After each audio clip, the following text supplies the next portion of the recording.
Allahu Akbar, Allahu Akbar, Allahu Akbar, Bu Bilal, benim arkadaşım biliyor musun? Allahu Akbar. Is Netflix halal or haram? This is one of the big questions across the Muslim world in this modern era we live in. But it's not just about Netflix. It's also about many other forms of subscription television and movie networks, such as Alchemiya, Disney, and Amazon Prime. In the wake of COVID-19, subscriptions for these services have absolutely skyrocketed. Many more people are spending time at home with fewer activities that they can do outdoors. Experts say that the rise in the use of streaming services is unlikely to be temporary. This makes it all the more important to consider its morality. So, does watching Netflix and these other services accord with the principles of Islam? These platforms were not available during the periods in which the holy scriptures of the Quran and the Hadiths were written. But there is much in these texts that provides guidance on whether they should be considered halal or haram. In this article, we offer an unbiased view of the issue. We try to present arguments for both sides of the debate, as well as for an opinion that is a little bit more in the middle. So, if you are interested in forming your own answer to this fascinating question, read on. Reasons why subscription services might be considered haram. There are four main reasons why Netflix and other streaming platforms might be considered haram within Islam. The first of these relates to the content of the services themselves, which can be morally upright or degraded. The second relates to our intention in using streaming services, whether for good or bad purposes. The next concerns how much we use streaming platforms, and particularly how much we use them. The third relates to the companies that operate these services and what they do with the money we give them through our subscriptions. These are very distinct topics, so we should deal with them separately. The content of streaming platforms. Put simply, there is no scriptural basis for streaming services to be haram. However, there is some content that may very well be considered haram. Although streaming networks like Netflix, Alchemiya, Disney, and Amazon Prime have been developing a lot recently, the question of whether their content is halal or haram is not new. Films and television have been around for much longer and have already raised the question.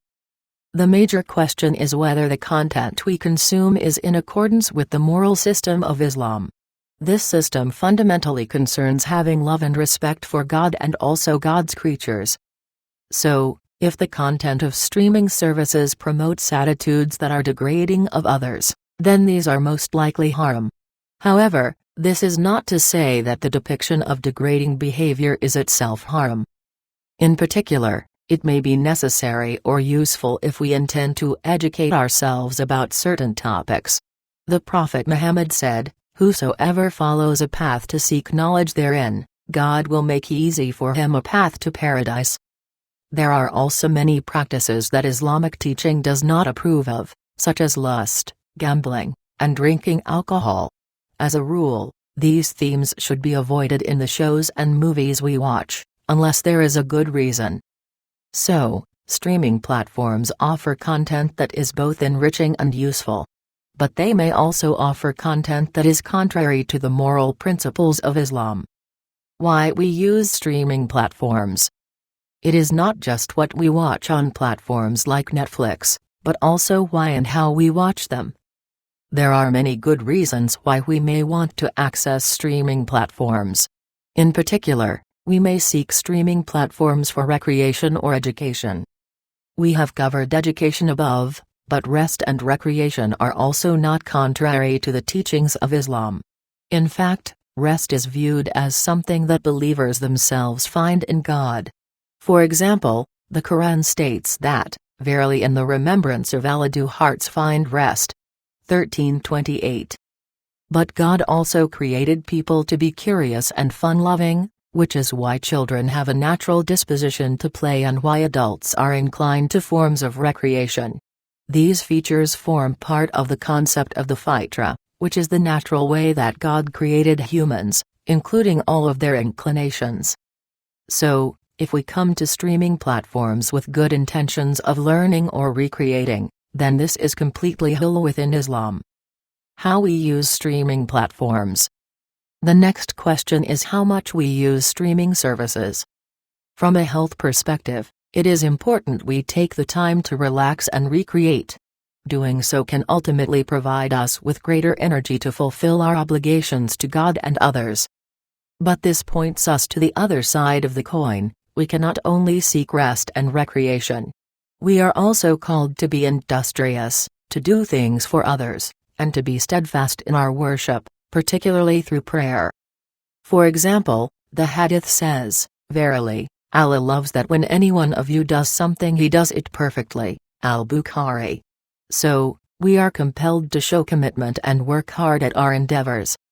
We must remember also the obligation of the salat to pray to God each day. If we seek out our own satisfaction at the expense of showing praise to God, then this is haram. So too are Muslims called to take time and effort to help others. In the hadith, the authority Abu Hurairah states, "Whoever relieves a believer's distress of the distressful aspects of this world, Allah will rescue him from a difficulty of the difficulties of the hereafter." From this perspective, it is easy to see how using streaming services purely for our own satisfaction may come at the expense of our call to help others. In sum, then, we should use streaming services as much as we need them for our proper rest and relaxation, but do not abuse this and forsake our other obligations to work, worship, and helping our fellows. The actions of streaming service providers. The last aspect to consider is whether we should give our money to streaming service providers like Netflix, Alchemiya, Disney, and Amazon Prime. One issue may be that, when we give our money to these companies, we may inadvertently be paying for the production of content that may be haram. Even if we do not consume this content ourselves, we should be aware that others may watch it and be negatively influenced by it. However, there is no explicit teaching that suggests we should avoid these companies for this reason.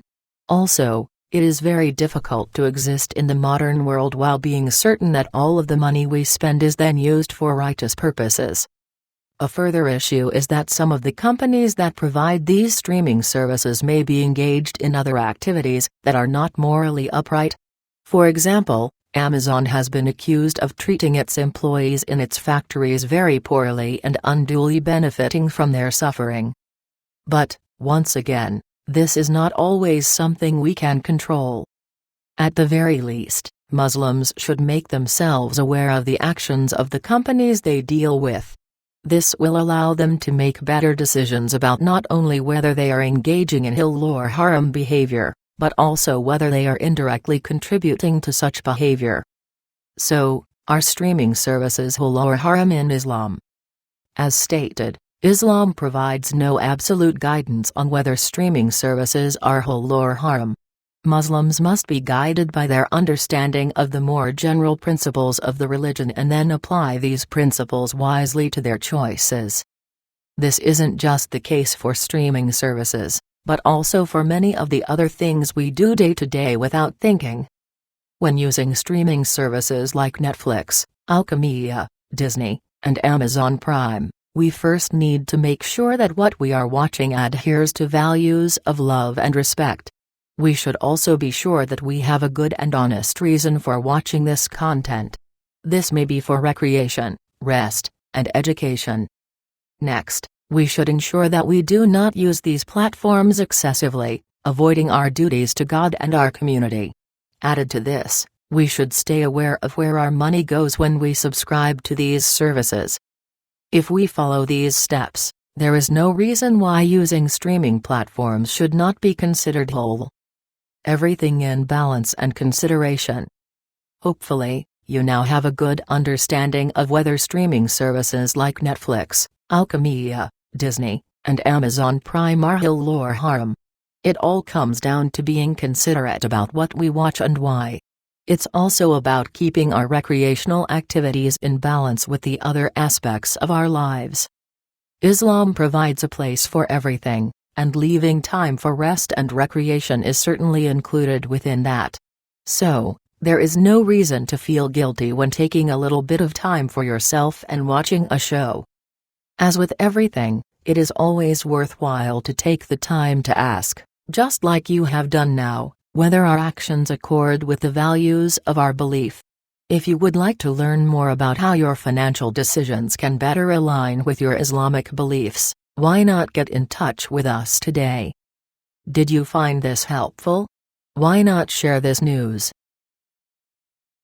Allahu Akbar, Allahu Akbar.